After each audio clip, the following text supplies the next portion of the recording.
link. Muy buenas noches a todos. Vamos a iniciar nuestra clase el día de hoy.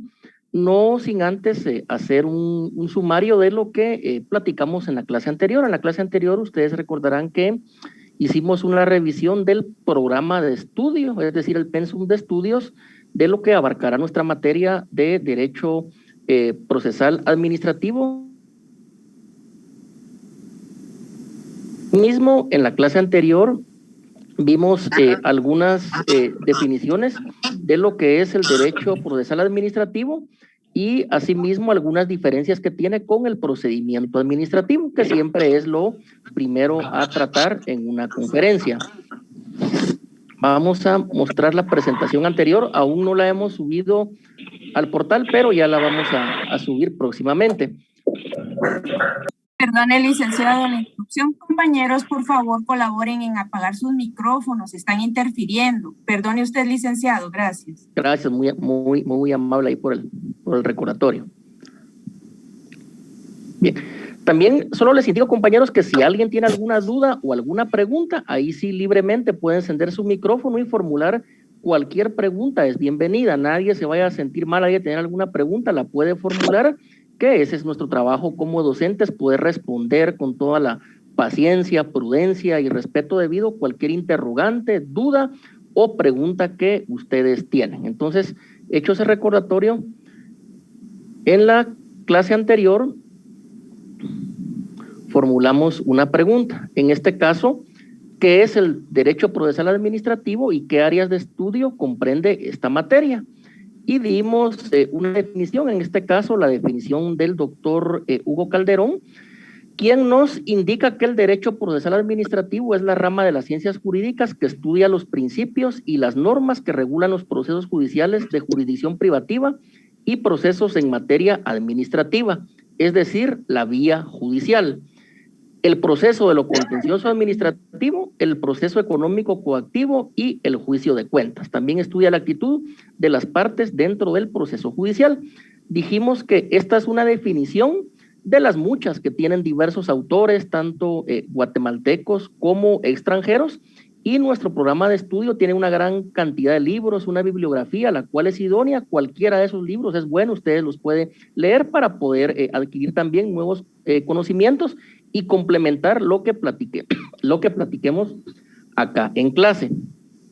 De esta definición de derecho procesal administrativo, también dijimos nosotros que tiene algunos elementos individualizantes, como lo es que es una serie de principios y de normas jurídicas. Hablamos de algunas normas jurídicas que contienen derecho procesal administrativo, como lo es la ley de lo contencioso administrativo, entre otros. También dijimos en este caso que no únicamente vamos a estudiar lo que es el proceso contencioso administrativo, sino que también el económico coactivo y el juicio de cuentas, que si bien es cierto, allí no es un particular el que lo inicia en contra de la administración,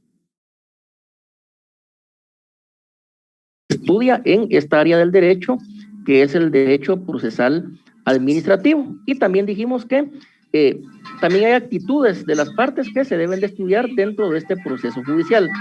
Únicamente les pido nuevamente que apaguemos los micrófonos porque tenemos allí mucha interferencia.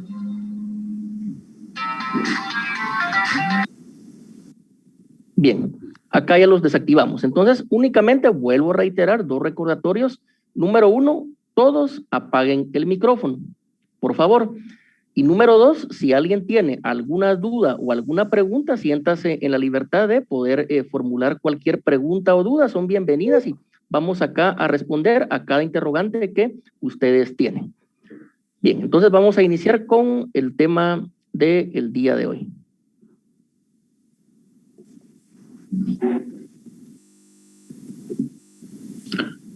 El primer gran tema que abarca nuestra materia, el derecho procesal administrativo, es en cuanto al procedimiento administrativo.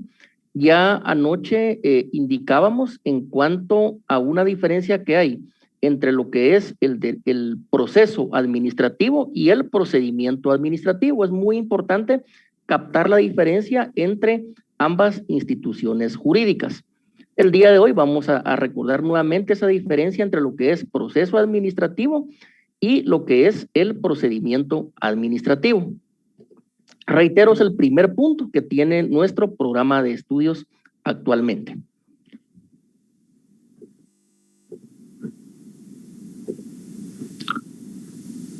Lo primero que tenemos que indicar, compañeros, es cuál es el objeto y el fin del derecho procesal administrativo. Y para ello podemos decir que el derecho procesal administrativo tiene por objeto y fin la protección de los administrados frente a la administración pública, así como mantener la eficacia del derecho administrativo a través de la función jurisdiccional. Vamos a explicar estos temas. Fíjense que nosotros tenemos que recordar... Perdón que lo interrumpa. ¿Será que lo que explica puede dejar la diapositiva? Disculpe. Con mucho gusto la vamos a regresar entonces. Solo, compañeros, les vuelvo a reiterar que por favor todos apaguen sus micrófonos porque es difícil que puedan escuchar todos los compañeros si hay dos micrófonos encendidos. Entonces lo vuelvo a repetir, por favor todos apaguen su micrófono. Bien, acá está la diapositiva. Entonces, acá vamos a recordar un poco de lo que era la teoría del Estado o la teoría general del Estado. Fíjense ustedes que el Estado como una institución tiene por finalidad, en este caso, el bien común. Por ejemplo, el Estado de Guatemala indica nuestra Constitución Política de la República de Guatemala que uno de los objetivos o de sus finalidades es el bien común. Es decir, que en este caso,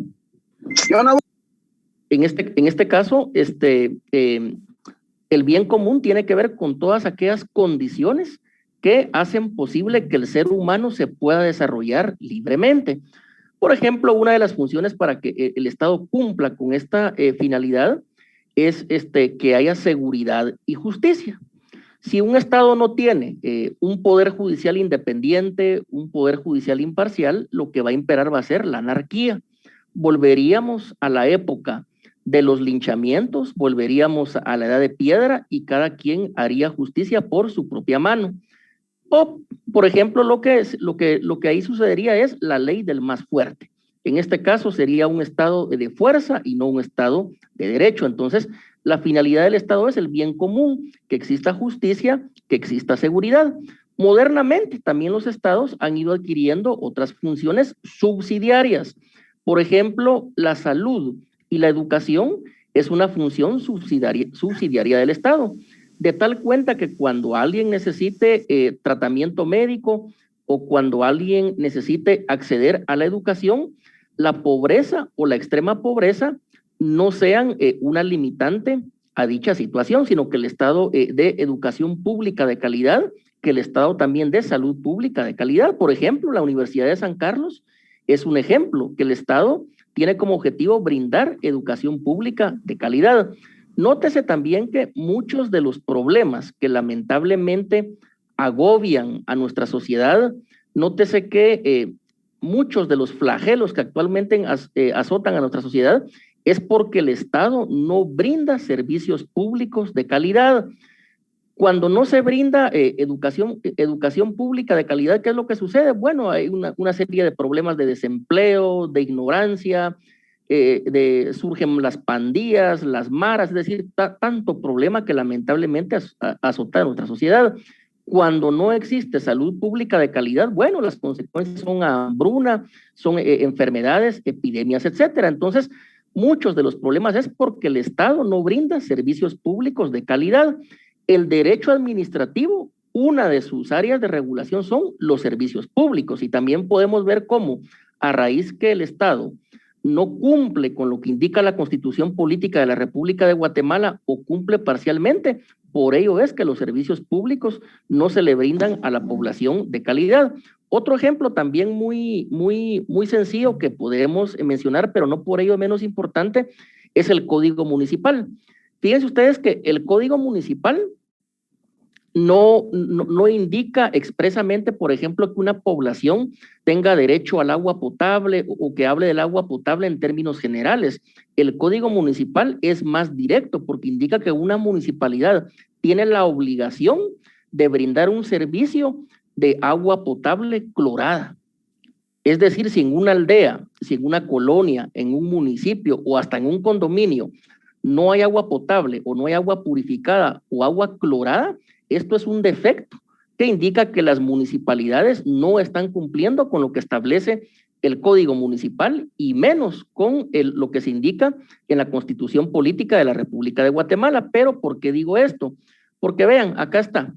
Decíamos que la teoría del Estado indica cuáles son las funciones del Estado, pero cuando se abusa del poder, cuando el poder se desvía o cuando el poder se utiliza para un beneficio propio del funcionario o del empleado público, una primera defensa que tiene el ciudadano es precisamente el derecho procesal administrativo. Por ello, se dan cuenta, acá dice que el objeto y fin es la protección de los administrados frente a la administración pública.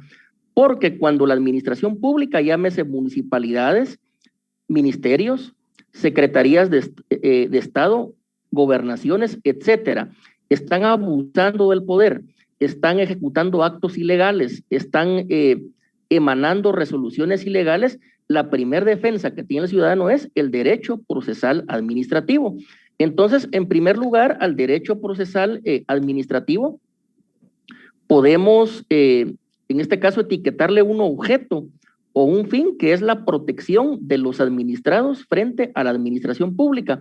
¿Quiénes son los administrados? Somos todos los habitantes de la República de Guatemala, somos todos los que necesitamos salud pública de calidad, que necesitamos carreteras, necesitamos escuelas, necesitamos servicios de agua potable, de telefonía, etcétera. Entonces, todos los habitantes de la República tenemos como una primera protección en contra de los abusos de la administración pública al derecho procesal administrativo. Porque reitero, cuando el Estado deja de funcionar de conformidad con lo que preceptúa la Constitución Política de la República de Guatemala o el resto del ordenamiento jurídico, en ese caso el administrado, el habitante del territorio nacional puede acudir a la vía del derecho procesal administrativo. También, siguiendo esta definición, tenemos que decir que el derecho procesal administrativo trata de mantener la eficacia del derecho administrativo a través de la función jurisdiccional. Vamos a explicar la segunda parte. Eficacia del derecho administrativo. Anoche explicábamos que muchos de los males que aquejan a nuestra sociedad es por la mala administración y es por la mala administración pública. Decíamos que la administración se puede dar tanto en la iniciativa privada como en la administración pública, pero la diferencia es que si la mala administración es en una empresa, quien va a sufrir las consecuencias únicamente va a ser el fundador o el propietario de la empresa, no así la colectividad. Pero cuando hay defectos o problemas en la administración pública, los que vamos a sufrir somos todos los ciudadanos. Entonces, debido a la mala administración pública es que tenemos muchos problemas. No hay agua potable clorada en todas las colonias porque hay una administración pública mala. No hay escuelas bien construidas en las aldeas de las montañas lejanas de nuestro país porque hay una administración pública mala. No hay, por ejemplo, subestaciones de la Policía Nacional Civil en los caseríos más alejados de la ciudad capital porque la administración pública no se ha aplicado de una manera correcta o de una manera idónea. Entonces la administración pública puede ser buena o puede ser mala y así van a ser las consecuencias que tiene. Pero también la administración pública a veces es incorrecta, es deficiente, porque no se respeta el derecho administrativo, que es lo que está relacionado con nuestro tema. Cuando el funcionario o el empleado público no cumple con lo que dice la Constitución Política de la República de Guatemala, cuando no cumple con lo que dice el Código Municipal, cuando no se cumple con lo que dice la Ley Orgánica de la Policía Nacional Civil, etcétera, entonces lo que se está dando es una inobservancia del derecho administrativo, porque las normas administrativas no se están cumpliendo. Otro ejemplo sencillo que también poníamos anoche era el tema de los pasaportes. Qué lamentable que para obtener un pasaporte tengamos que esperar 3, 4 o 5 meses, cuando un pasaporte al ciudadano le debería ser entregado en un tiempo razonable, en un día o en horas, tal y como es con las licencias de conducir vehículo, que en 1 hora usted sale con su licencia. Así era antes el tema de los pasaportes. En 1 hora usted salía con su pasaporte y podía viajar. Pero en este caso, ¿por qué existe un trámite engorroso, tardado? ¿Por qué no hay máquinas para imprimir pasaportes? ¿Por qué hay lentitud? Bueno, porque en este caso no se ha respetado el derecho administrativo. No se ha cumplido con los principios del derecho administrativo, no se ha cumplido con la celeridad, no se ha cumplido con la debida diligencia. Y como no se cumple con el derecho administrativo, ahí están las consecuencias. Pasaportes a los 2, 3, 4 o 5 meses, entre otros problemas que podemos ver. Otro problema que a diario lo podemos ver y que también se relaciona con que el derecho administrativo no se está aplicando, no se está observando por parte de los funcionarios y empleados públicos que elaboran, valga la redundancia, en la administración pública. La falta de agua. Es vergonzoso que aún en ciudades grandes o en cabeceras departamentales, a estas alturas del siglo XXI, no haya agua potable las 24 horas del día. Es lamentable que en algunas colonias, inclusive el departamento de Guatemala, haya agua, pero esta agua va con tierra, con parásitos, con gusanos. Esto es algo vergonzoso. A eso se le llama subdesarrollo o tercer mundo. Y reitero, tal vez nosotros en determinado momento nos acostumbramos a eso, pero eso no es normal. Fíjense que inclusive yo también acepto que puede ser un problema cultural, porque los extranjeros, por ejemplo, cuando vienen a Guatemala, ¿qué le dicen a uno?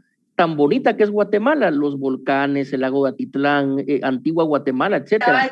Pero, ¿qué es lo que le dicen a uno? Hay un gran problema, que cuando uno nomás sale del aeropuerto, empieza a ver suciedad y basura en las calles. Nosotros tal vez eso lo veamos normal, pero reitero, compañeros, eso no es normal.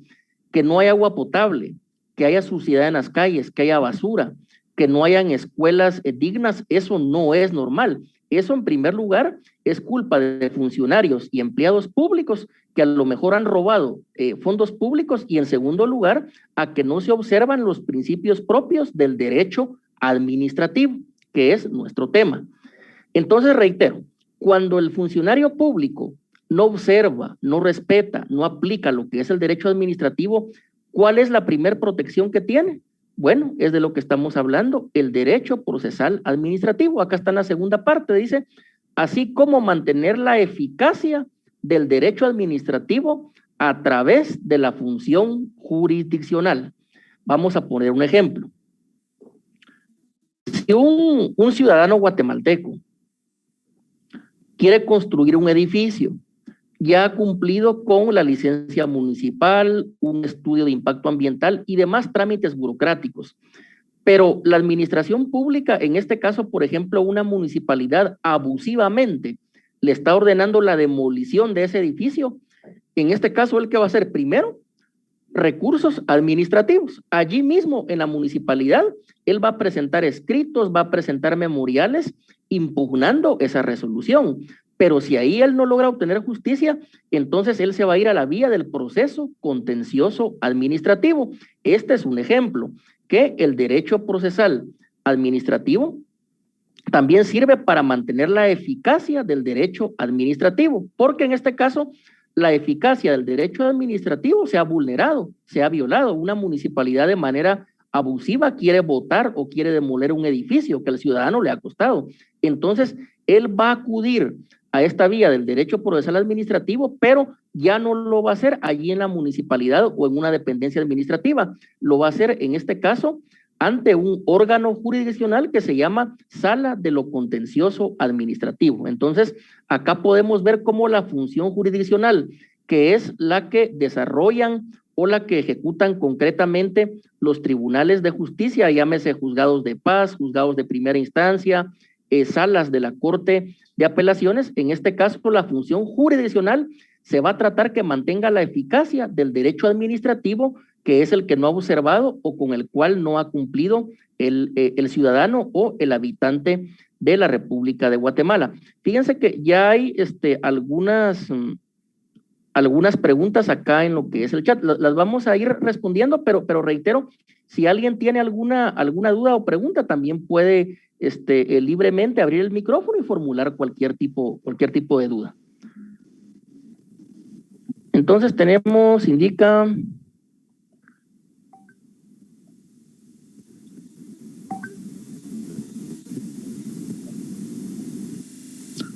En el caso de que algún edificio privado de oficinas que tiene su propio pozo, pero el agua no es clorada y tiene aditamentos que no la hacen potable, en este caso tiene alguna injerencia a la municipalidad y en este caso procede a hacer alguna denuncia a alguna institución.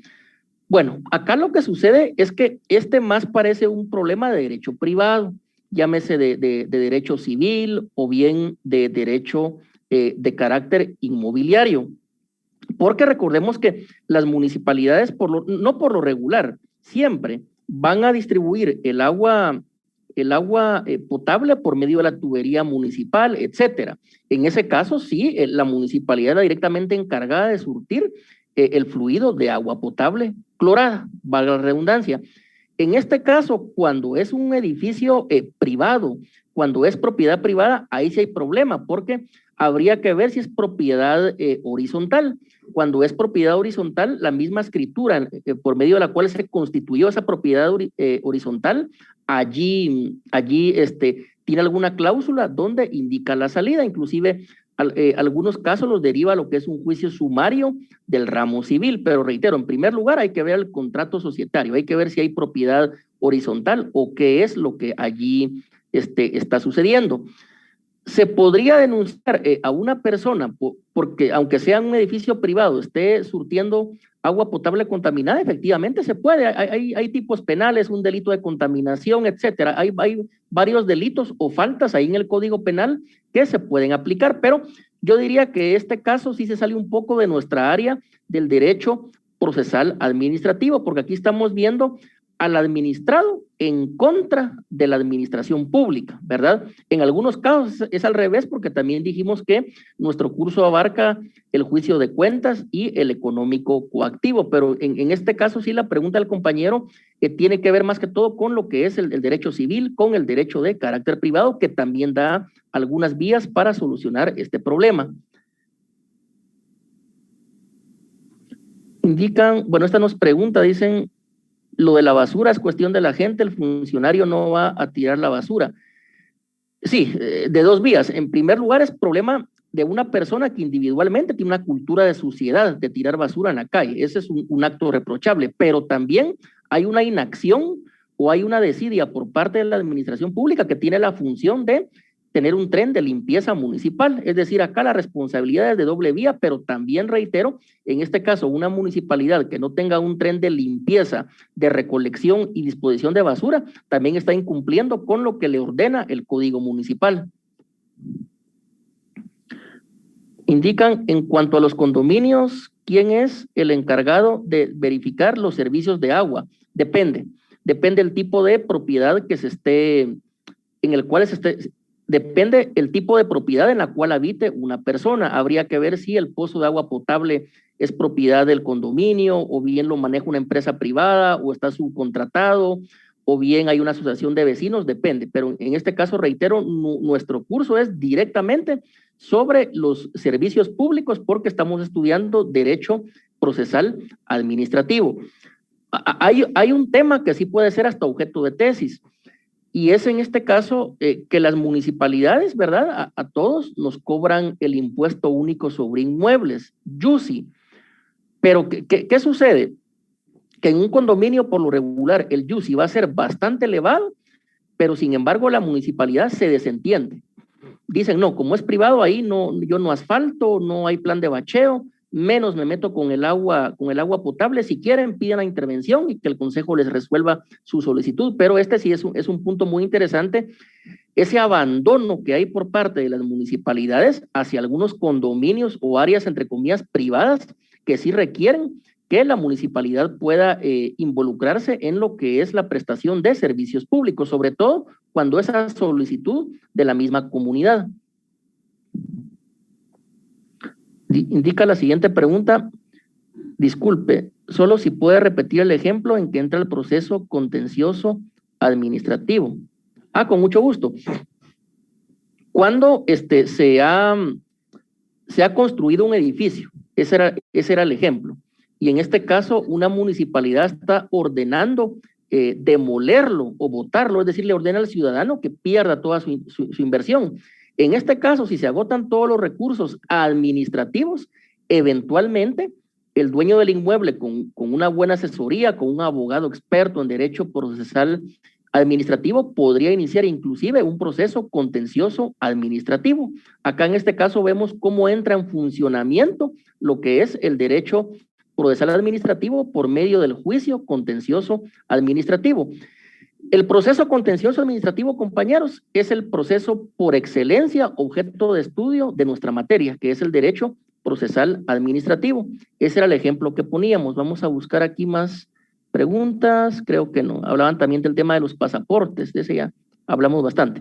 Bien, pero voy a continuar. Si alguien tiene alguna pregunta, la puede formular ahora, compañeros. Tengo una pregunta. Entonces, ¿sí? En el proceso contencioso administrativo es como que lo que nos queda cuando se hayan agotado todos los medios administrativos anteriormente. Es correcto. Es correcto. Cuando se ha agotado la vía administrativa, cuando hemos agotado los recursos administrativos que se interponen ante la misma administración pública, ya sea para que los resuelva la misma autoridad que dictó la resolución impugnada o bien su superior jerárquico, en este caso, la vía de protección que le queda al ciudadano para hacer que impere el derecho administrativo es el proceso contencioso administrativo. Por eso les decía que es el objeto de estudio por excelencia de nuestra materia. Muchísimas gracias, licenciado. Bien. Entonces vamos a... Buenas noches, una molestia. Mucho gusto, Eddie García, le saluda. Buenas noches, adelante. Para llegar al contencioso administrativo, ¿es requisito como tal agotar todo medio administrativo previo o se puede saltar uno de alguna manera directamente hasta el contencioso? Sí, ese es un tema que ya va a ser objeto cuando veamos el proceso contencioso administrativo. Pero según la doctrina, la regla general es que primero se agoten los recursos administrativos. Lo que sucede es que ya en la práctica la Corte de Constitucionalidad en ciertos aspectos ha abierto un poco la puerta por medio de su doctrina legal, pero ese va a ser objeto de estudio posteriormente. Ahora sí le digo de una vez que según la doctrina, por regla general, hay que agotar primero la vía administrativa para irnos a lo que es el proceso contencioso administrativo, que ya se va a ventilar ante un órgano jurisdiccional, es decir, ante una sala de lo contencioso administrativo. Bien, ¿alguna otra pregunta, compañeros? Bien, entonces vamos a continuar. Licenciado, en ese sentido me surge una duda.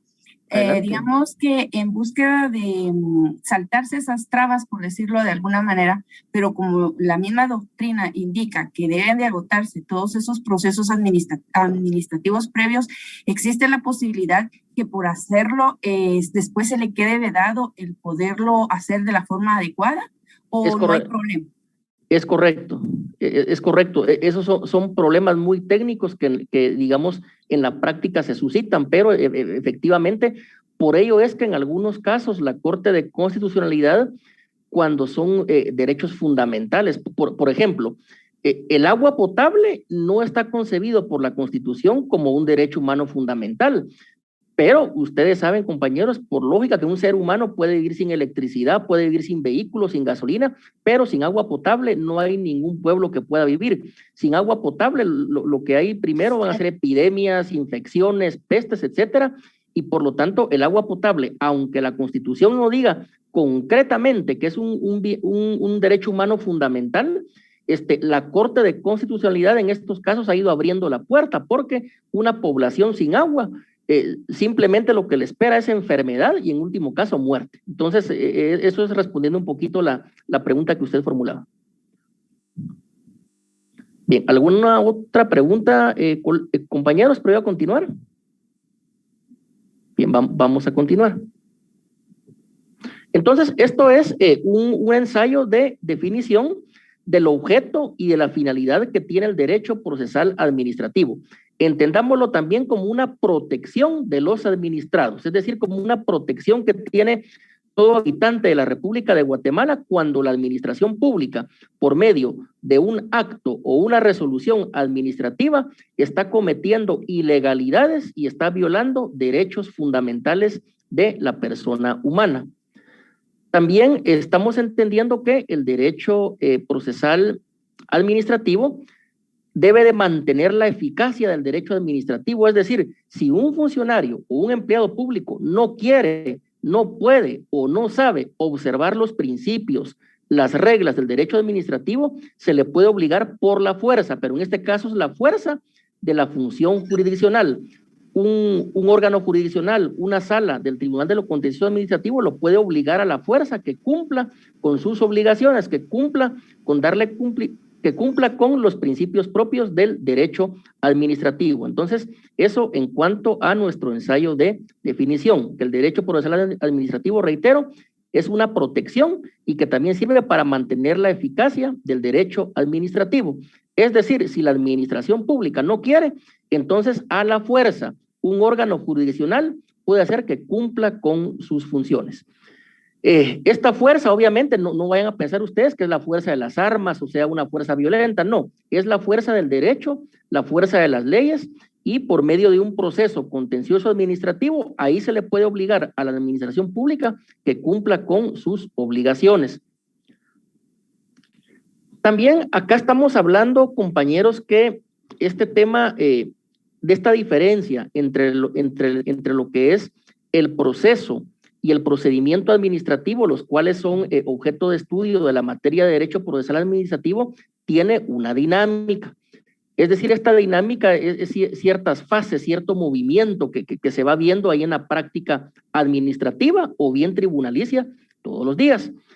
Y lo hemos subdividido en tres partes. La primera indica que los actos o resoluciones administrativas pueden impugnarse por medio de los recursos administrativos de carácter no jurisdiccional. Acá nos vamos a detener. Es la pregunta que hacía un compañero con anterioridad.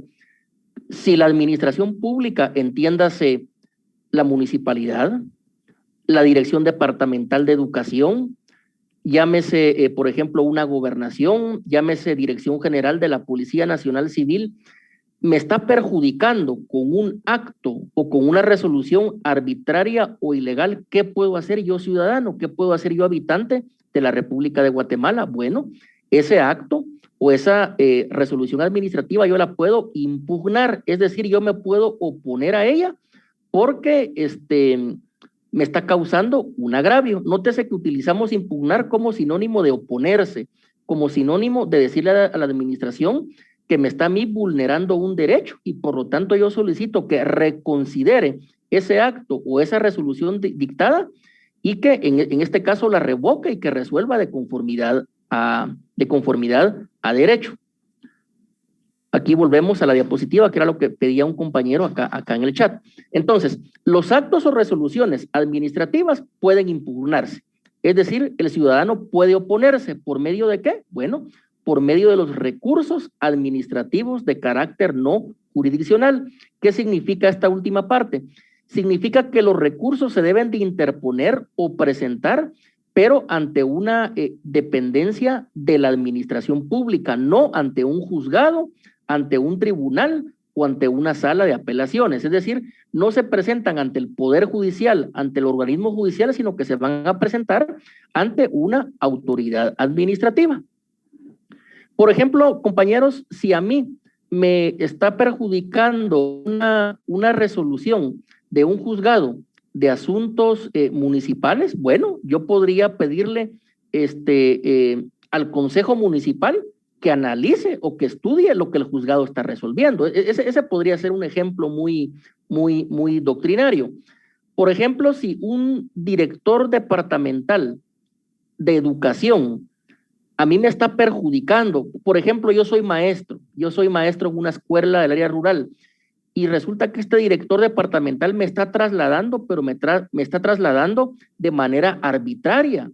Por ejemplo, yo resido en el municipio de Guatemala y me está queriendo mandar a dar clases hasta San Raimundo, Zacatepeques, es decir, 40 kilómetros de distancia de mi casa. Entonces, yo puedo presentar un recurso y este recurso se puede presentar ante ese director departamental de educación o yo lo puedo presentar ante el ministro de Educación para que él evalúe si el director departamental está actuando o no de conformidad con la ley. Estos son algunos ejemplos, ¿verdad? Entonces decimos que se va a impugnar por medio de recursos administrativos de carácter no jurisdiccional porque no los conoce el organismo judicial, no los conoce ningún juzgado y ninguna sala, sino que los va a conocer alguna dependencia de la administración pública, municipalidades, ministerios, secretarías, etcétera. Entonces, esto, sí, adelante, compañera. Perdone, con el primer ejemplo que estaba dando, porque yo, bueno, no tuve un problema, pero, o sea, a la larga, por ejemplo, yo presté mi moto y a la persona que la presté le pusieron 2 multas, pero yo nunca supe esas 2 multas. Llegó a un juzgado municipal esas 2 multas, en teoría le avisaron a la persona, le notificaron como 3 veces, creo yo, sobre las multas que generaba interés, o sea, pero la dueña del vehículo era yo. Y eso fue generando interés hasta cuando yo supe, pues se imagina el monto que tuve que pagar, pues, pero no, o sea, como dueña y propietaria del vehículo, a mí no me notificaron nada.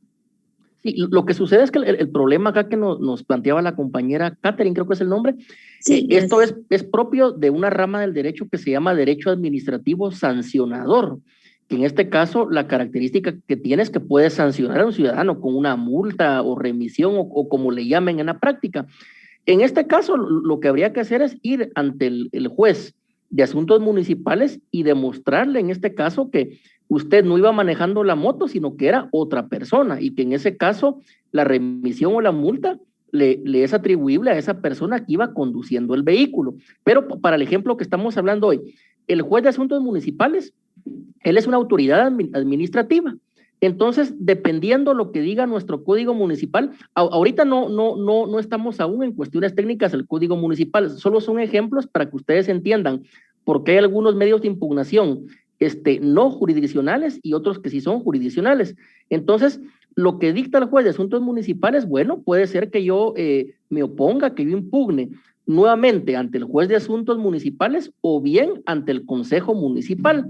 Este es el ejemplo de recursos no jurisdiccionales porque los va a conocer una autoridad administrativa, no un juez o un magistrado del organismo judicial, que es el ejemplo que nos daba ahí la compañera. ¿Alguien más había pedido la palabra, por favor?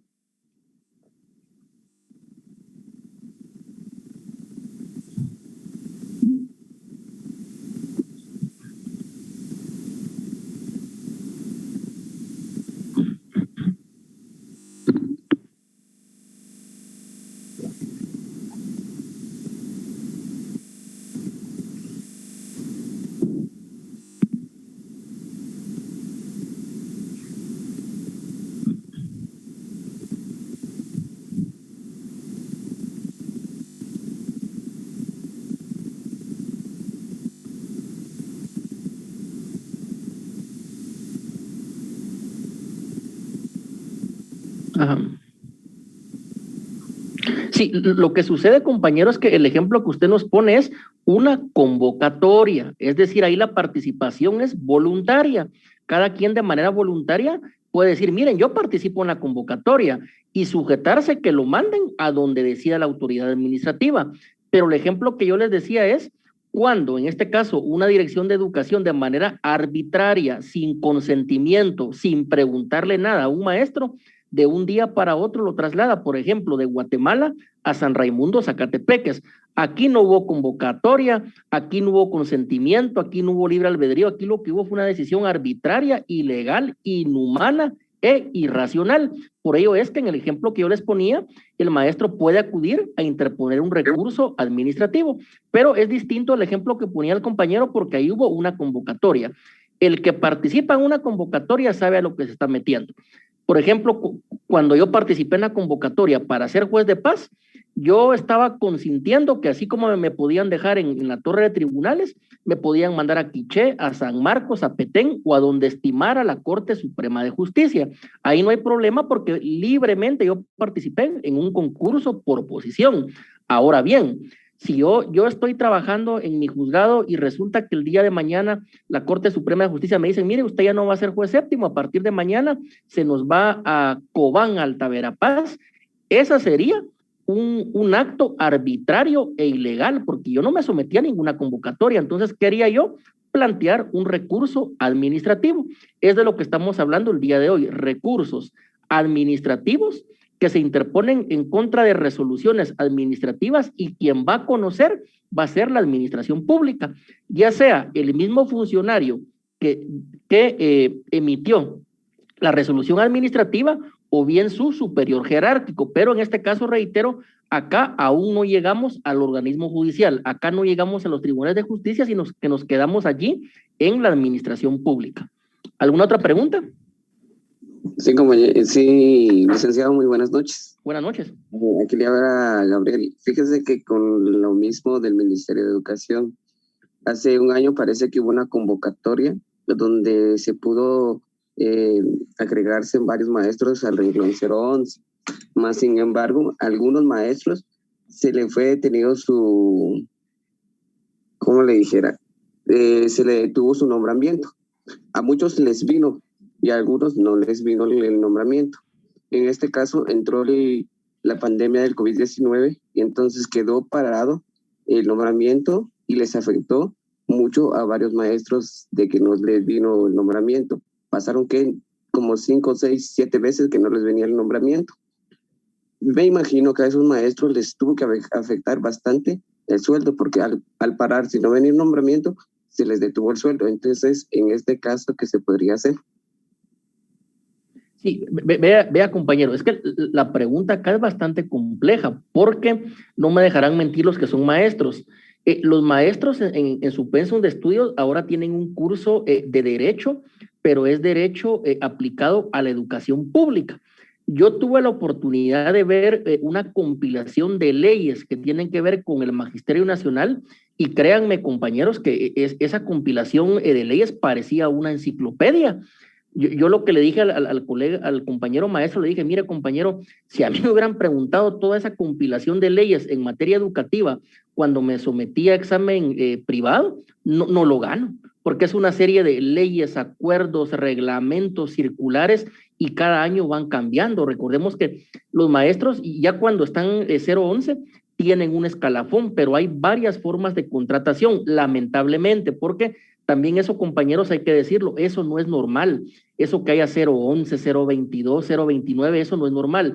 Lo ideal sería que todos los que somos funcionarios o empleados públicos nos sometiéramos a un concurso por oposición y únicamente las mejores notas fueran contratadas, y de esa manera darle al pueblo de Guatemala un servicio de calidad.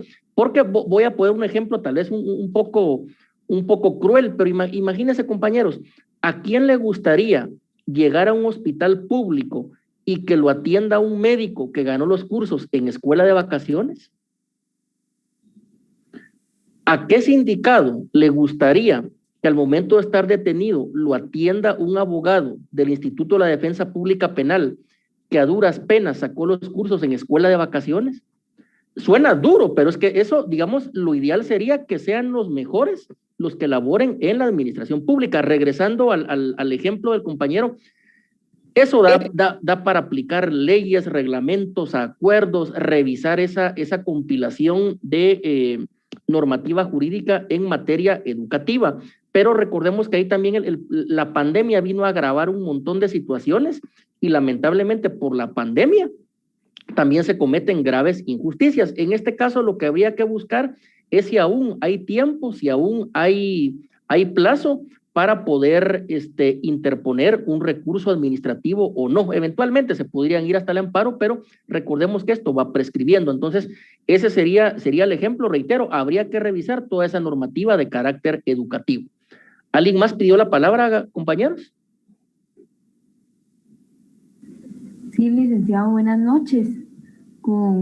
Le habla Lucía con una consulta. Cuando, por ejemplo, en el ejemplo que usted daba del profesor que quiere colocar su queja en el Ministerio de Educación, por ejemplo, ¿a qué oficina se aboca él? Cuando quiere colocar o interponer su queja porque por lo mismo de que lo quiere mandar al exterior y él no participó en convocatoria? Depende, porque depende en qué lugar esté, puede ser ante una dirección departamental de educación, puede venirse al Ministerio de Educación. Es que recordemos que el derecho administrativo es antiformalista. En este caso, nótese que los maestros tienen una doble calidad, porque por un lado son administrados, es decir, son ciudadanos que en este caso se les está vedando un derecho, pero también entran como parte ya de la administración pública porque son trabajadores del Estado. Va a depender en qué área se encuentre, y reitero, a leerlos esa compilación de leyes educativas que es extremadamente extensa. ¿Alguna otra pregunta? Licenciado, tengo una.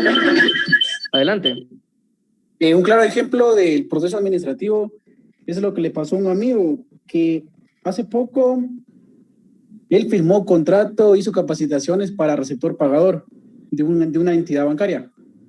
A la hora de presentarse él a la agencia, la gerente le dijo que ya no le ofrecía ese puesto de receptor, sino que de asistente para gestor, para cobros. ¿Qué procede ahí? ¿En qué institución es? Es una bancaria. Pero es en el ámbito privado. Sí. No, ahí no cabe nada. Eso no es propio del derecho administrativo. En este caso, ahí lo que hay es la actividad de una empresa privada, una sociedad anónima de carácter bancario.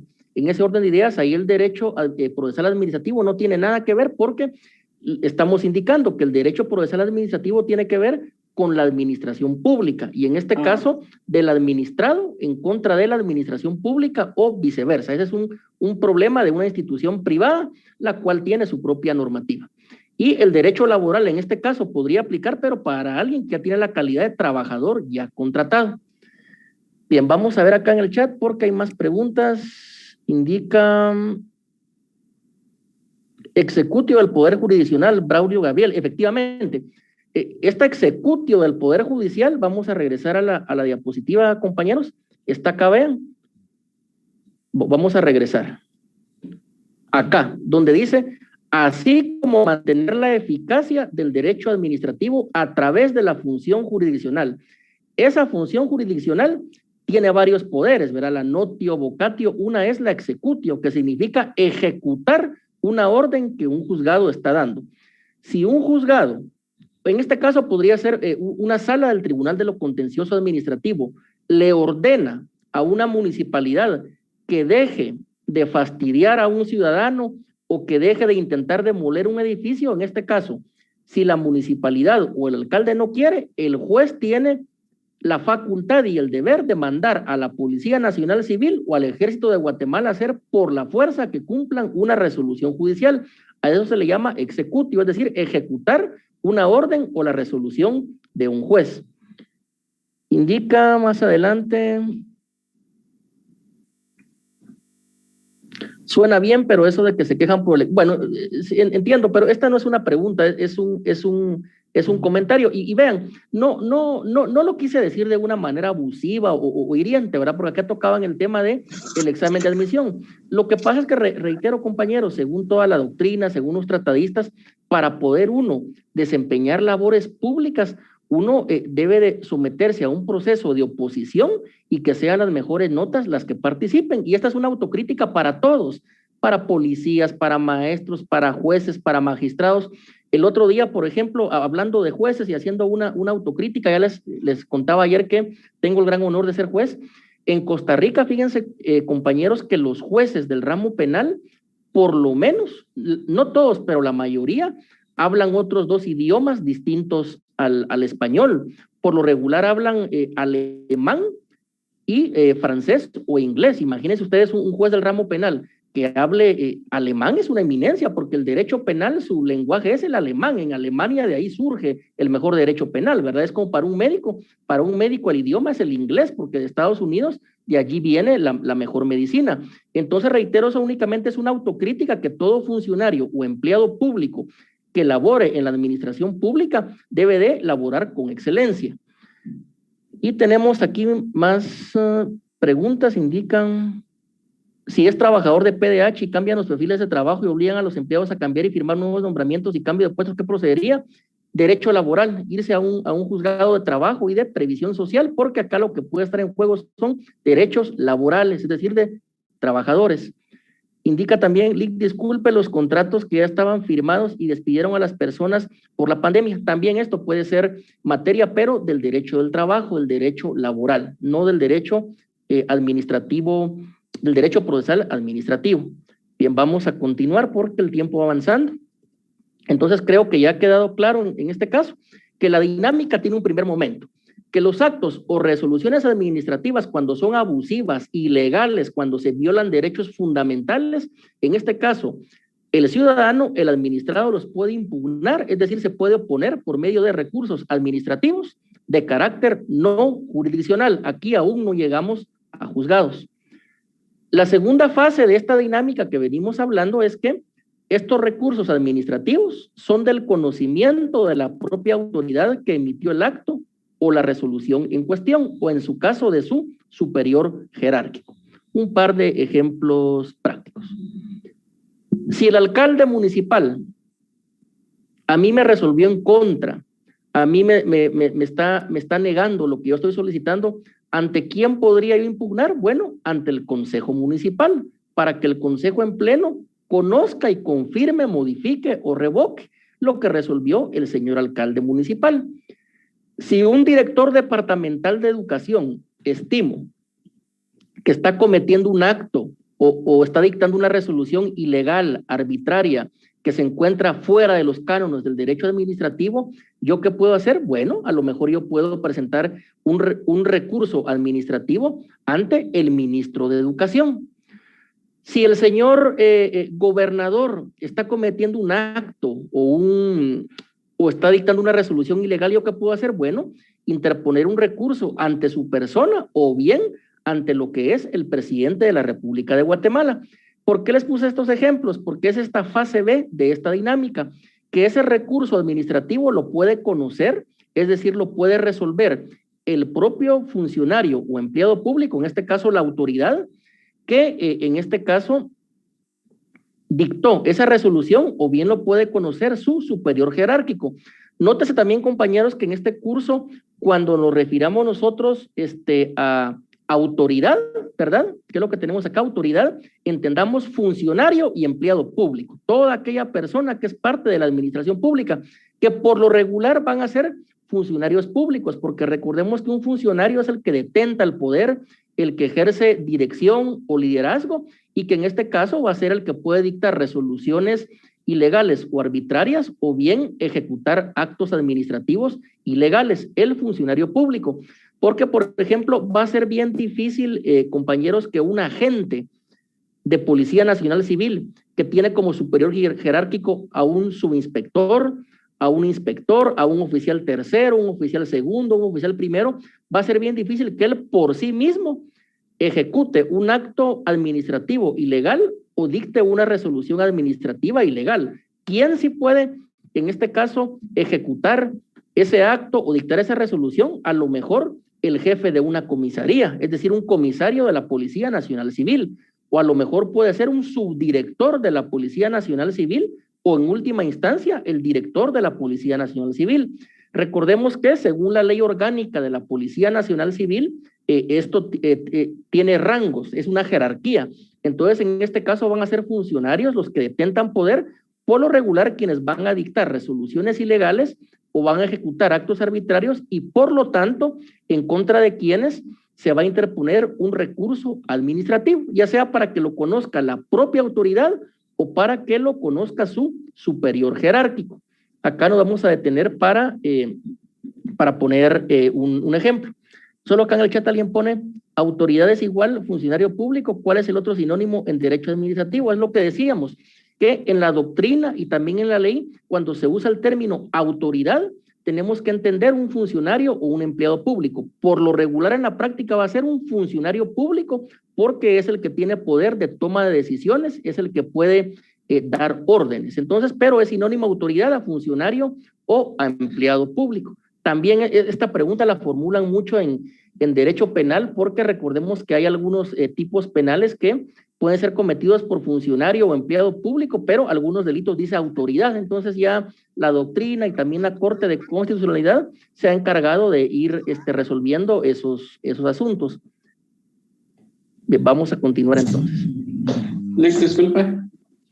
Adelante. Este recurso administrativo que menciono que se presenta ante el superior jerárquico, ¿cómo se llama? ¿Ante el superior jerárquico? El recurso administrativo que se presenta ante el superior, ¿cómo se llama ese recurso administrativo? ¿Tiene un nombre en particular? Depende. Por ejemplo, lo que pasa es que el nombre genérico es recurso administrativo, ya sea lo conozca la misma autoridad, el mismo funcionario, o lo conozca su superior jerárquico, pero depende si estamos hablando de ley de lo contencioso administrativo, si estamos hablando de código municipal, si estamos hablando de leyes educativas, así será el nombre, podría ser reposición, revocatoria, pero eso va a depender en qué ley estemos, y va a ser objeto también de nuestra clase. Bien, gracias. Continuamos entonces. También siguiendo esta dinámica, tenemos lo siguiente, que el proceso contencioso administrativo se convierte en el medio de control jurisdiccional por excelencia. Acá nos vamos a detener. ¿Por qué decimos que es por excelencia? Porque, reitero, eso lo vamos a ver en la doctrina, que este proceso contencioso administrativo es el administrado en contra de la administración pública. Es decir, va a ser el administrado, el habitante de la República, por ejemplo, en contra del ministro de Educación, en contra del director de la Policía Nacional Civil, en contra del director de la Escuela Politécnica, en contra del ministro de Ambiente, en contra del rector de la Universidad de San Carlos, etcétera. Estamos hablando en este caso que es contencioso administrativo, es el proceso por excelencia, porque es el administrado en contra de la administración pública. Y también decimos que es sobre los actos y resoluciones ilegales de la administración pública. Es decir, en esta dinámica hay una condición única, una condición sine qua non. Tiene que existir un acto o una resolución ilegal. Es decir, una resolución ilegal podría ser una que dicte el director de la Policía Nacional Civil. Un acto administrativo ilegal podría ser el que está ejecutando un alcalde municipal. Pero si no hay un acto o una resolución administrativa ilegal, tampoco se podrían interponer recursos administrativos. Entonces siempre vamos a hablar de ilegalidad, de arbitrariedad, de violación o vulneración de derechos fundamentales, de violación de la Constitución Política de la República de Guatemala, etcétera. Esto es muy importante, que una condición sine qua non, una condición indispensable, lo va a hacer que exista un acto o una resolución ilegal, en este caso emanada de alguna autoridad que sea propia de la administración pública. ¿Le una pregunta? Adelante. Este es un caso real. A una municipalidad uno le solicita que haga una inscripción de derechos de posesión que fue adjudicada en pago en un proceso civil. Viene la municipalidad y simplemente no hace la inscripción. Se le entrega el aviso municipal y simplemente no lo hace. Entonces, ahí caeríamos en lo que usted dice: si no hay una ilegalidad, si no hay una resolución ilegal, pues en este caso no hay absolutamente nada, pero tampoco hay un cumplimiento de un procedimiento administrativo propio de la municipalidad. Sí, ¿Qué procede ahí? Lo que sucede es que este ejemplo no es de derecho procesal administrativo. Este ejemplo es de lo que es derecho civil, porque acá ya hay una resolución de un juzgado del orden civil. Cuando ya hay un juzgado de paz o de primera instancia o una sala de la Corte de Apelaciones que integran el organismo judicial, es decir, el Poder Judicial de Guatemala, ahí ya no hablamos de derecho administrativo. Ahí lo que ya hay es un proceso judicial. En este orden de ideas, ahí la facultad que tiene el juez del orden civil es certificarle lo conducente en este caso, a quien no quiere cumplir con esa orden judicial para que el Ministerio Público lo investigue. Puede ser un delito de desobediencia, puede existir incumplimiento de deberes o bien alguna otra clase de delitos, pero aquí reitero, ya estamos fuera del campo del derecho procesal administrativo porque aquí hay una labor jurisdiccional. Acá el juzgado, para practicar la executio, que era lo que acá el compañero ponía en el chat, en este caso, por lo regular un juzgado, las órdenes las va a dar bajo apercibimiento.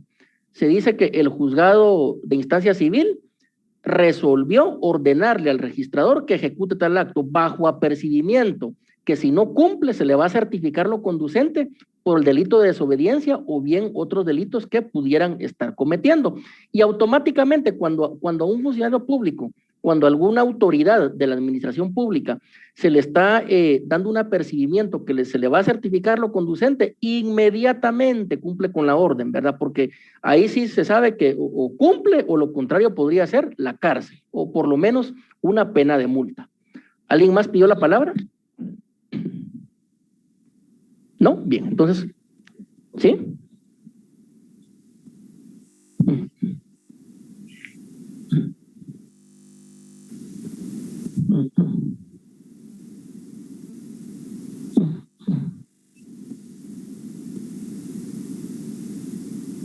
Va.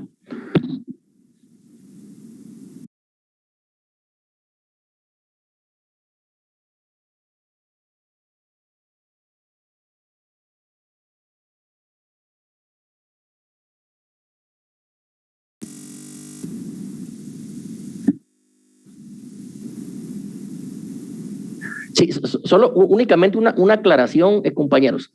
Todo lo que venimos hablando, y más adelante vamos a explicar, de los maestros, de la municipalidad, del que no le dieron su finiquito, todo esto son procedimientos administrativos. Son procedimientos administrativos porque aún no hemos llegado a la vía judicial. Ya cuando nos vamos a lo judicial, al proceso contencioso administrativo, ahí sí ya es un proceso administrativo, pero vamos a explicar eso más adelante. Solo reitero, hasta acá hemos hablado solo de procedimientos administrativos, el tema del agua potable, el tema de las municipalidades, etcétera. En este caso, esa sucesión de actos, de entregarle un documento a alguien, llámese finiquito, cualquier nombre que le quieran poner, eso es un procedimiento administrativo, pero que podría llegar hasta un proceso del ramo laboral, que ya es cuando es el trabajador en contra de un patrono. Esa sería la respuesta. Veamos en el chat, indican, en el caso de los registradores, bueno, esto ya lo habían indicado, si el funcionario fuera el superior en jerarquía, entonces, ¿cuándo se presenta ante él para que resuelva? Bueno, dependiendo en qué ley nos encontramos, código municipal, etcétera, lo va a conocer el mismo funcionario y después nos iríamos al contencioso administrativo ya en la vía judicial. Y alguien indica que continuemos, así avanzamos. Bueno, ya vamos a hacer caso, vamos a continuar. Entonces, compañeros, estamos diciendo que hay una dinámica. Está aquí en la literal C, que el proceso contencioso administrativo se convierte en el medio de control jurisdiccional por excelencia sobre los actos y resoluciones ilegales de la administración pública. En conclusión, debe de existir un acto o una resolución ilegal arbitraria en el cual no se observa los principios del derecho administrativo, en el cual no se respeta lo que indica el ordenamiento jurídico para poder impugnarlo. Para poder impugnarlo, en este caso aquí ya estamos hablando de un proceso que es en la vía judicial. Solo me voy a tener acá. Entonces, ¿qué es? La dinámica. En primer lugar, actos o resoluciones administrativas. Hasta acá todo esto es un procedimiento administrativo. Un recurso administrativo ante la propia autoridad que lo dictó la resolución o ante su superior jerárquico. Nótese que acá es procedimiento administrativo. Acá, en la fase B, acá ya indicamos que esos recursos administrativos los va a conocer la misma autoridad o su superior jerárquico. Hasta aquí es un procedimiento administrativo, aún no es un proceso. Y ya en la fase C, si este funcionario o empleado público, él está declarando sin lugar el recurso administrativo propio de un procedimiento administrativo, ya llego a la C, que aquí en este caso ya es un proceso contencioso administrativo, el cual se va a ventilar ante un tribunal, ante el Poder Judicial. Aquí sí hablamos de un proceso, entonces es gradual. ¿Hay una resolución o acto ilegal? Bueno, un recurso administrativo, esto es un procedimiento. Pero si se mantiene esa ilegalidad, si se mantiene ese acto o esa resolución ilegal, bueno, ya me puedo ir a la vía judicial por medio de un proceso contencioso administrativo.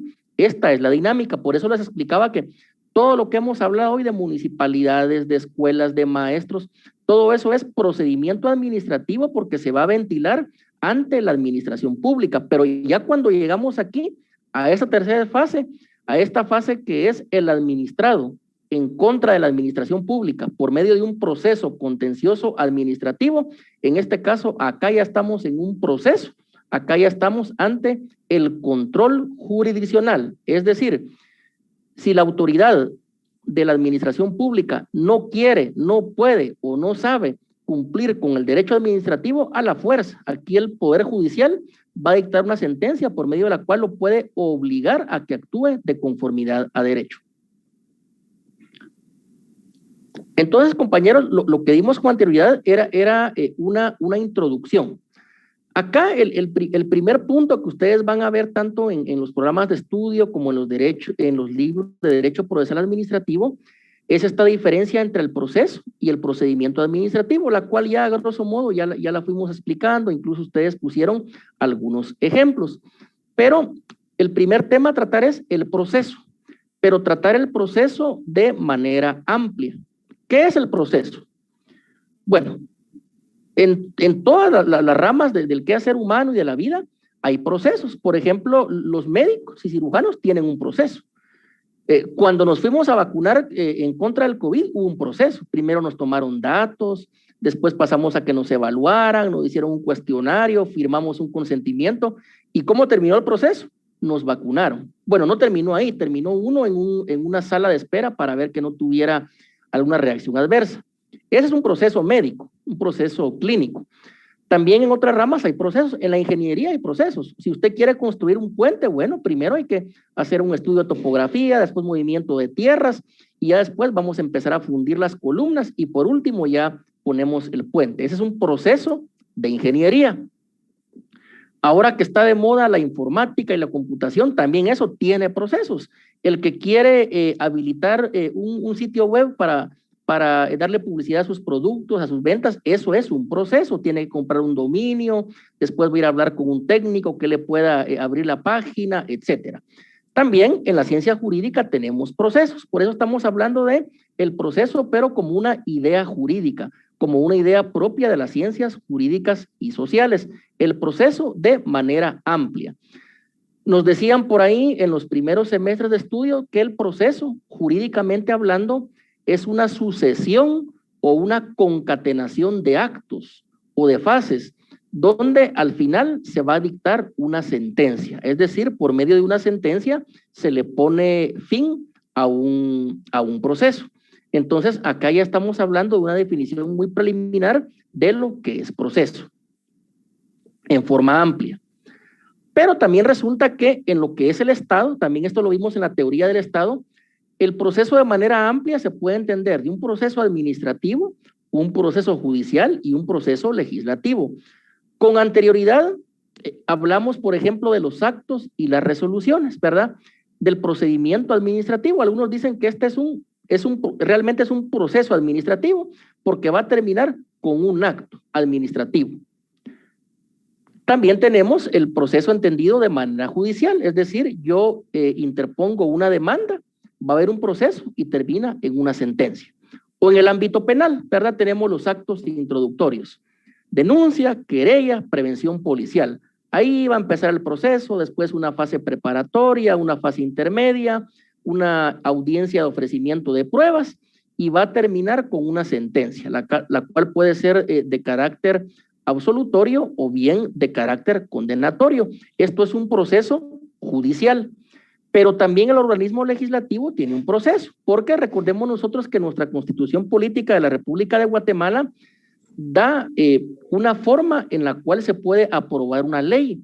Nótese que la aprobación de una ley tiene un proceso, hay un proceso de discusión, los diputados tienen que discutirlo, etcétera, y al final se va a sancionar y se va a publicar en el diario oficial. Eso si el presidente no la veta antes. Entonces, el proceso de manera amplia tenemos tres formas: el administrativo, que es el que termina con una resolución administrativa en la administración pública, ministerios, secretarías, gobernaciones, etcétera.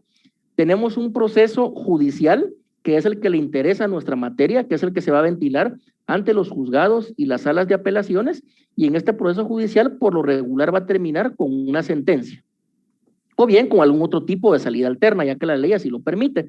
Y hay un proceso legislativo que va a terminar con la formación de una ley. Recordemos que una de las funciones del Congreso de la República es crear leyes. Entonces, este es un proceso legislativo. Los 3 organismos de Estado tienen su proceso.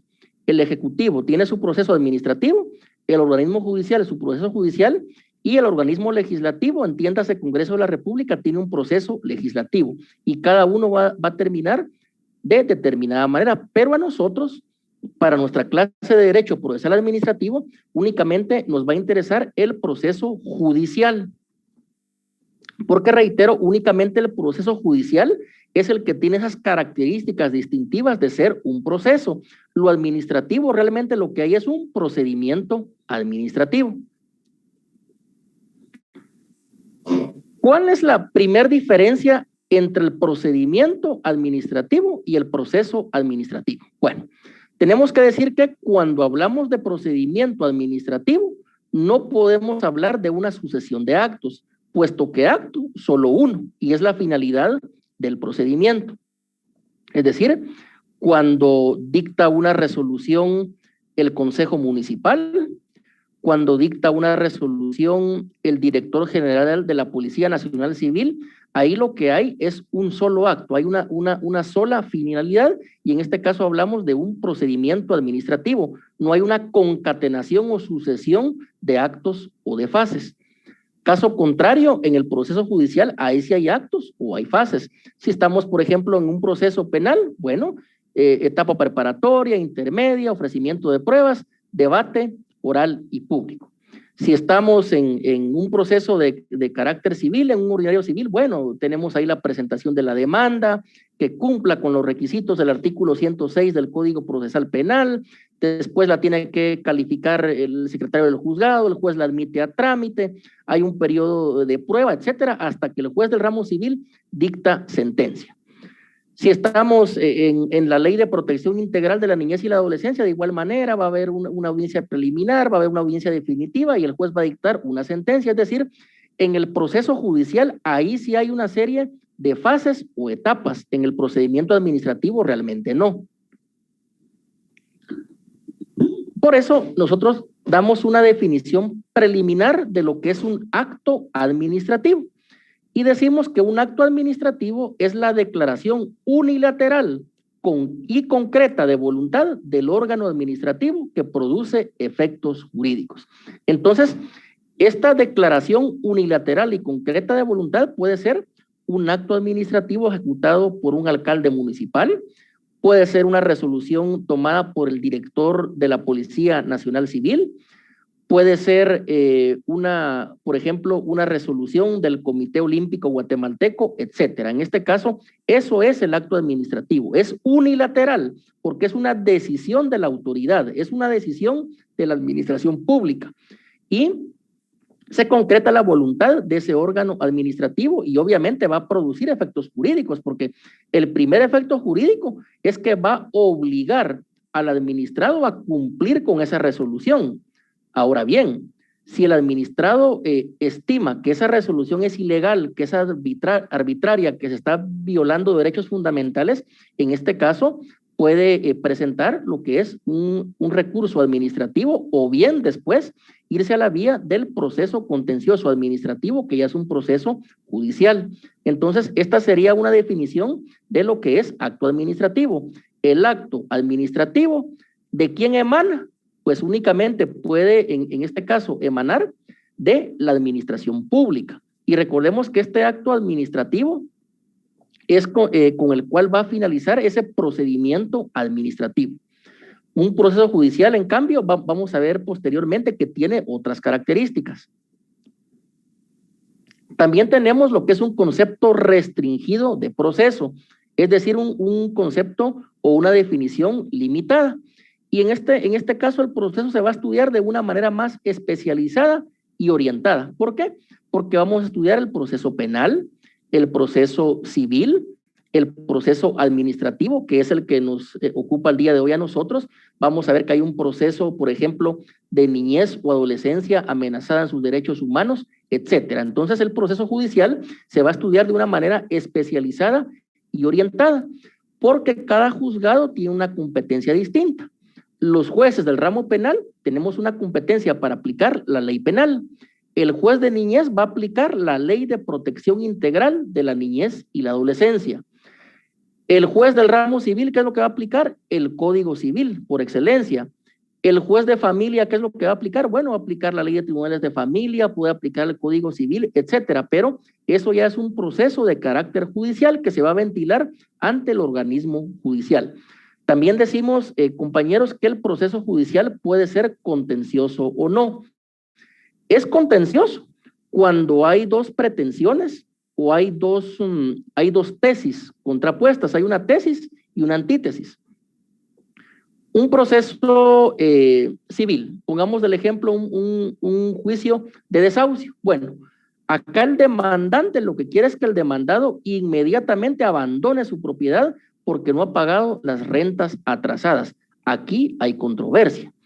En un proceso penal, ¿qué es lo que quiere el Ministerio Público? Que se dicte una sentencia de carácter condenatorio en contra del sindicado. Allí hay controversia, pero también hay procesos judiciales en los cuales no hay controversia, porque también la ley tiene algunos procesos que son voluntarios.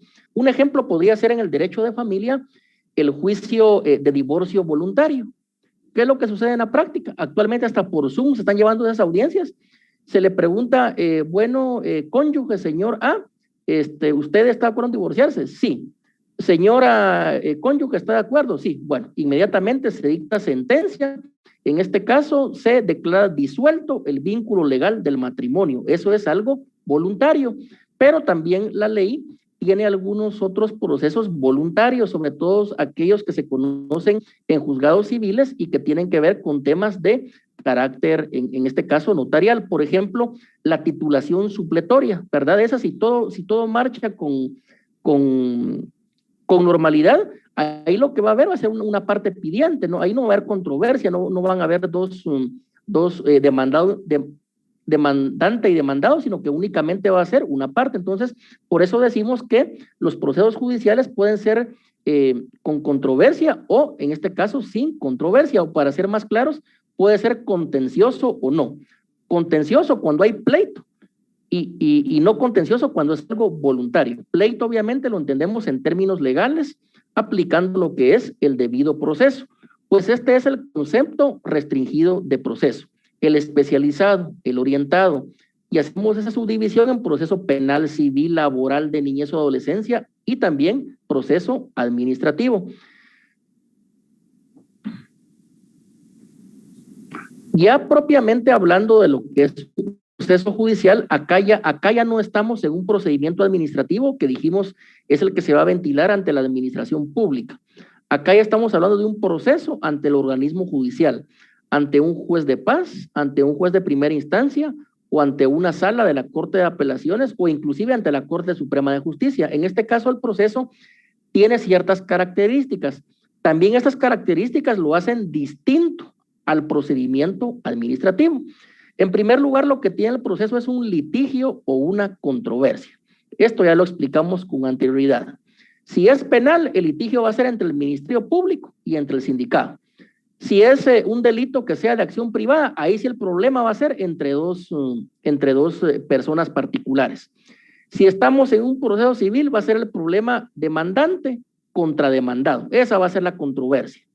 Si va a ser, por ejemplo, en un juicio ordinario de divorcio, demandante y demandado, el cónyuge contra la cónyuge o viceversa. Entonces, en este caso, una primera característica es que el proceso judicial hay litigio, hay controversia, hay un pleito jurídico. Obviamente va a haber un juez. Este juez va a ser una autoridad imparcial e independiente, porque recordemos que el juez no puede estar del lado ni de una ni de otra persona, sino que el juez debe ser objetivo y aplicar la ley al caso en concreto sometido a su conocimiento. No puede haber proceso judicial sin juez, eso sería imposible. Entonces, en este caso, también el juez, recordemos, puede ser un juez penal, laboral, civil, de niñez y adolescencia, de extinción de dominio, etcétera, pero siempre va a haber un juez. Si no hay juez, no es proceso, será, por ejemplo, conciliación, puede ser mediación, una salida alterna, etcétera, pero si no hay juez, no puede existir un proceso judicial. Y también el proceso tiene una nota distintiva, como lo es la autoridad de cosa juzgada, es decir, la verdad legal. También esta verdad legal tiene que ver con lo que hablaba el compañero con anterioridad de la executio. ¿Por qué? Un par de ejemplos. En penal, el objeto que tiene el proceso penal, según el artículo 5 del Código Procesal Penal, es la averiguación de la verdad sobre un hecho que sea constitutivo de un delito o una falta. Dice la doctrina que ese proceso penal tiene por objeto la averiguación de la verdad histórica, de la verdad material. Es decir, va a investigar quién asesinó a otra persona, va a investigar quién extorsiona, va a investigar quién secuestra, y lo que se busca es la verdad material o la verdad histórica. En este caso, la definición que tenemos dice verdad legal, pero en penal tiene que ser la verdad histórica o la verdad material. A eso aspira el proceso. Si nosotros estamos en el ramo civil, también algunos procesos son de conocimiento. Por ejemplo, en el juicio ordinario se trata de conocer la verdad. Por eso se dice que es un proceso cognoscitivo, porque trata de conocer la verdad. ¿Quién tiene la razón? ¿Tiene la razón el demandante o tiene la razón el demandado? Y de ahí el juez va a dictar la sentencia, ¿verdad?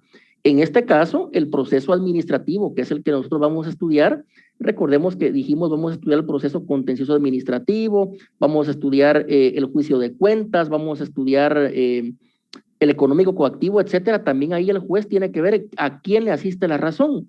¿Será que le asiste la razón al administrado o le asiste la razón a la administración pública?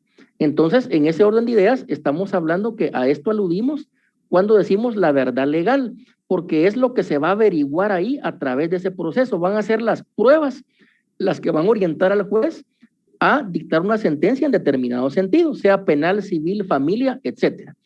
Y esta verdad que se va a establecer por medio de las pruebas va a tener autoridad de cosa juzgada, porque si nadie va a apelar la sentencia que le pone fin al proceso judicial, esa sentencia va a estar firme. Si alguien apela, cuando la sala conoce esa apelación y resuelve, allí queda firme la sentencia. Obviamente alguien me dirá, ¿y el amparo? Sí, lo que sucede es que el amparo no es una tercera instancia, pero en la práctica, lamentablemente, el amparo muchos la han querido convertir en una tercera instancia o una instancia revisora, pero realmente únicamente hay primera y segunda instancia, no hay más.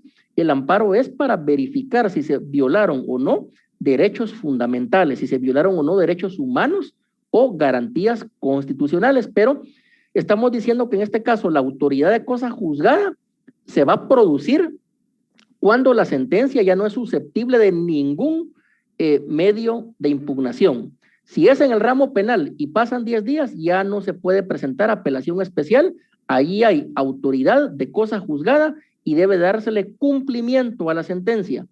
Y si es necesario, el juez puede hacer que la sentencia se cumpla por la fuerza, con la utilización de la fuerza pública. Entonces, el proceso tiene estas notas características. Litigio, que es la controversia o el pleito, el objeto. Tiene un juez, que es la autoridad imparcial e independiente, que va a resolver de conformidad con la ley, y también se va a tratar de averiguar la verdad, que va a crear cosa juzgada. Nótese que en un procedimiento administrativo no hay juez, porque en el procedimiento administrativo quien va a dictar una resolución o va a ejecutar un acto va a ser una autoridad, un funcionario público, pero no un juez del organismo judicial. Acá también en el proceso va a haber una autoridad de cosa juzgada, es decir, si la sentencia ya no cabe ningún recurso, esa sentencia se le debe dar cumplimiento. En cambio, en el procedimiento administrativo, si ese acto o esa resolución que nos causa un agravio, nosotros lo impugnamos y la autoridad administrativa dijo no al lugar, todavía nos queda irnos a la vía judicial, que en este caso sería un proceso judicial que podría ser el proceso contencioso administrativo, es decir, el administrado en contra de la administración pública. Pero acá, en el proceso judicial propiamente dicho, se va a llegar un momento en que ya no va a caber ningún recurso, va a ser cosa juzgada y el juez tiene la facultad o el deber de hacer que se cumpla esa sentencia que se cumpla esa resolución judicial. Entonces, esto en cuanto a lo que es el proceso propiamente dicho. Reiterando, vimos entonces lo que es el concepto restringido de proceso y vimos lo que es el proceso en sí y lo que lo hace diferente de un procedimiento administrativo. El procedimiento administrativo se va a ventilar ante la administración pública. El proceso administrativo se va a ventilar ante un órgano jurisdiccional, llámese juzgado, llámese sala.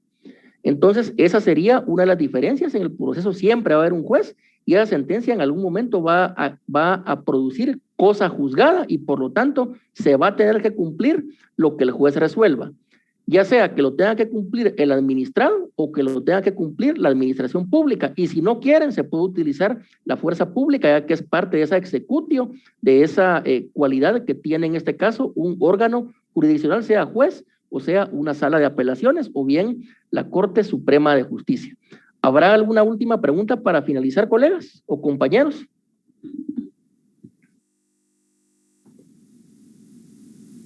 Bien. Yo creo que ha quedado claro en cuanto a preguntas en el chat. Únicamente alguien da una definición de proceso y de procedimiento.